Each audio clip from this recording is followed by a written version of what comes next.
The classic question was, how are we telling the story of where he is? Now it's in upstate New York, so to speak, although we shot in Massachusetts. We were shooting winter for winter, and they chose that part of Massachusetts, I guess, because it had like the highest snowfall or the coldest winters. Our camera department was incredible on that show, and they loaded everything into sleds, and they went out in the snow at 4 o'clock in the morning. The fact that they didn't murder me is amazing. Deep snow, middle of the woods, windy, cold. I think it was below zero for like 40 days. We shot some of it in the woods and then some of it on this peninsula, which there was only one way in and one way out. And on the peninsula, we were surrounded by a lake. We had our big moon box, I think it was like a Magni, like one of the giant lifts. Shooting during the day, we were using it for sun control. Everything was melting. It was great. It was warm. And then it froze overnight so quickly that it got frozen into the mud, and we had to move it into the middle of this big field to use it as a moon box. Scott Davis, our amazing gaffer on that show, came up to me. He's like,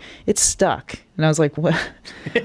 What do we do?" And he's like, "I think if I just like arm it way out and then sort of articulate it." And I was like, "Oh boy." Yeah. And we did. We made it work. But it was like just everyone biting their nails and looking at this massive machine that was just stuck in the absolute wrong place for a long time. Do you think all the work was worth it? Personally, I do. I think the crew does too. I think, they will fully admit that it was one of the hardest jobs, if not the hardest job.